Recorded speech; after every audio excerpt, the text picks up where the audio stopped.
শক্তিশালী জিন হোক না কেন, তান্ত্রিক জিন হোক না কেন, এবং যে ধরনের জিন হোক না কেন, অবশ্যই অবশ্যই বাধ্যতামূলক তাকে রোগীর বডিতে প্রবেশ করতেই হবে, এবং কি খুব সহজ একটা আমল। সম্মানিত মুমিন ও মুসলমান দিনী ভাই ও বোনেরা, আসসালামু আলাইকুম ওয়া রাহমাতুল্লাহি ওয়া বারাকাতুহু। আপনারা দেখতেছেন অদৃশ্য জিন ও জাদুর কোরআনিক চিকিৎসা চ্যানেল, সঙ্গে আছে আমি মোহাম্মদ জসিমউদ্দিন। সম্মানিত হযরতগণ, আজকে খুব গুরুত্বপূর্ণ এক মজররম এক আমল নিয়ে আপনাদের মাঝে উপস্থিত হলাম, যে আপনারা রোগীর শরীরে শক্তিশালী যে জিনেরা হয়ে থাকে, যে তান্ত্রিক টাইপের জিন হয়ে থাকে, অথবা যারা অনেক পাওয়ারফুল শক্তিশালী জিন হয়ে থাকে, হ্যাঁ, বড় লেভেলের জিন হয়ে থাকে, তারা কিন্তু খুব সহজেই রোগীর বডিতে প্রবেশ করে না। খুব সহজেই রোগীর শরীরে বডিতে জিন প্রবেশ করে না। যারা নতুন মুতাব্বির আছেন, আপনারা হয়তো বা অনেক ক্ষেত্রে ব্যর্থ হয়ে যান তাদেরকে রোগীর বডিতে হাজির করার জন্য। আজকে আমি কথা বলবো এই বিষয় নিয়ে, যে সে যত বড় জি হযরত, আপনারা যারা ঘন্টার পর ঘন্টা রুকিয়া করে থাকেন, কিন্তু রোগীর শরীরে কোনো সময় জিন হাজির হয় না, ওই জিনটা কিন্তু দেখা গেছে আপনার এখান থেকে চলে যাওয়ার পর কিন্তু রোগীর বডিতে ঠিকই হাজির হয়, কিন্তু আপনি যে কোনো মোতাব্বির অথবা যে কোনো কবিরাজ রোগীকে ওই শরীরের ভিতরে জিনটাকে হাজির করতে পারে না। তো ওইসব ক্ষেত্রে আজকে করণীয় আপনাদেরকে ওই বিষয় নিয়ে কথা বলবো ইনশাআল্লাহ। তো হযরত, সর্বপ্রথম একটা জিনিস মনে রাখবেন, রোগী যে জিন যত বড় শক্তিশালী হোক না কেন, আপনার রুহানি শক্তি যদি থাকে, ইনশাআল্লাহ অবশ্যই রোগীর শরীরে জিন হাজির হবে। ইখলাসের সহিত আপনাকে আমলটা করতে হবে। আমি নিয়মটা আপনাকে সুন্দর করে বুঝিয়ে দিচ্ছি।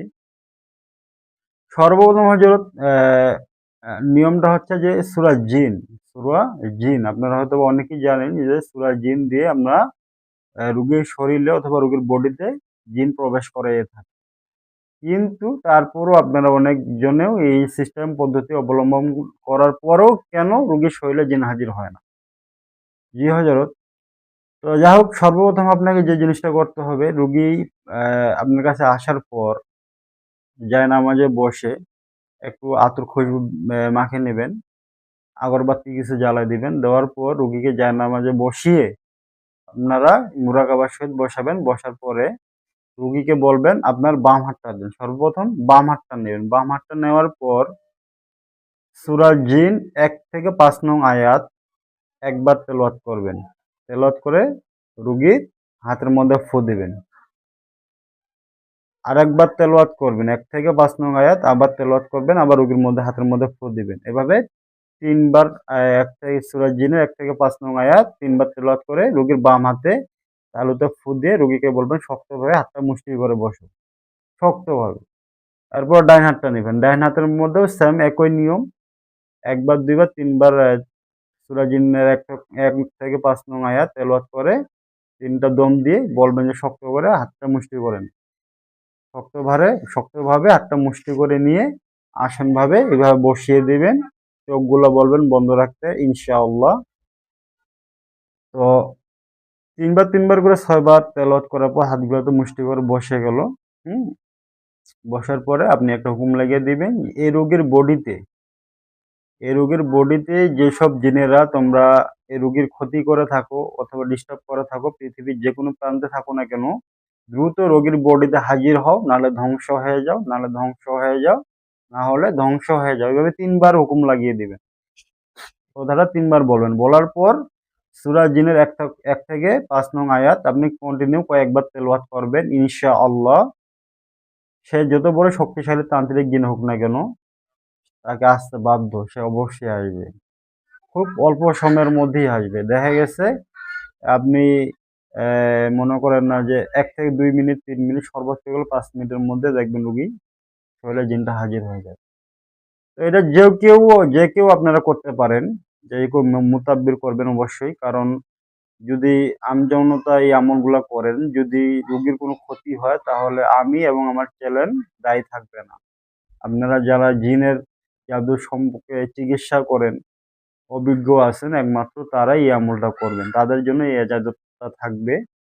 কারণ হযরত, একটা রোগী শরীরে জিন প্রবেশ করা কিন্তু অনেক সহজ। কিন্তু তাকে সরিয়ে দেওয়া, তাকে বুঝানো, তাকে শাস্তি দেওয়া এই জিনিসগুলো অনেক কঠিন, যার কারণে আপনারা আমল দেখেই শুধু আমল করবেন তো তা নয়। দু একটা ভিডিও দেখে হযরত কিন্তু আমল করলে পরে ওই আমলের কোনো রকম ফায়দা আপনারা পাবেন না। হ্যাঁ? একটা বিষয় বিশেষ করে জিন জাদুর চিকিৎসা করতে গেলে অবশ্যই আপনাকে শুরু থেকে শেষ পর্যন্ত ভালোভাবে আইডিয়া নিতে হবে, ভালোভাবে শিখতে হবে, ভালোভাবে বুঝতে হবে। কারণ হযরত এটা হলো একটা অদৃশ্য জাতি। জিন একটা কি অদৃশ্য জাতি। তাদের সঙ্গে মোকাবেলা করতে গেলে আপনার রুহানিয়াতের প্রয়োজন আছে। আপনার অনেক জ্ঞানের প্রয়োজন আছে, অনেক জিনিস জানতে হবে। তারপরে আপনারা যেকোনো জিন জাদুর চিকিৎসা করতে পারেন, কোনো সমস্যা নেই। কিন্তু শুধু ২-১ টা ভিডিও দেখে কেউ আমল করবেন না। বিশেষ করে এই ভিডিওটা যারা আপনারা দেখবেন অথবা আমলটা করবেন, অবশ্যই জিন জাদু সম্পর্কে যাদের ভালো অভিজ্ঞ আছেন তারাই এই আমলটা করবেন। আর দ্বিতীয়ত হচ্ছে সর্বপ্রথম যদি আপনারা চান সবথেকে ভালো হয় সূরা জিনের আমল যদি আপনার আমেল হয়ে থাকেন, সূরা জিনের যদি যাকাত দিয়ে থাকেন, তাহলে আপনারা টেনশনেই কোনো মনে করেন না যে খুব সহজেই দেখবেন যে আপনারা জিন হাজির করতে পারবেন এই আমল করলে। হ্যাঁ, আপনার সূরা জিনের যাকাত না থাকলেও হবে, সমস্যা নেই। কিন্তু হয়তোবা একটু সময় লাগবে ২-৪-৫ মিনিট। যারা শক্তিশালী জিনরাত ওরা আসতে একটু সময় নেবে। আর যারা সাধারণ যে জিনগুলা আছে ওরা খুব সহজেই চলে আসবে। ১ মিনিটের মধ্যে চলে আসবে ইনশাআল্লাহ, এটা পরীক্ষিত। এভাবে আমি নিজেও জিন শরীরের হাজির করিয়ে থাকি। তো হযরত আপনাদেরকে একটা কথা আমি আগেও বলছি যে আমার যেই কাজগুলো আমি যেভাবে কাজ করে থাকি, যে নিয়মে কাজ করে থাকি ওই বিষয়গুলো নিয়ে আপনাদের মাঝখানে আমি কথা বলি ইনশাআল্লাহ। তো আশা করি আপনারা যেভাবে আমাকে উৎসাহ দিচ্ছেন ইনশাআল্লাহ এর থেকে ভালো কিছু আপনাদের মাঝখানে নিয়ে আসবো। তো যাই হোক আজকে এই পর্যন্তই। আসসালামু আলাইকুম ওয়া রাহমাতুল্লাহি ওয়া বারাকাতুহু।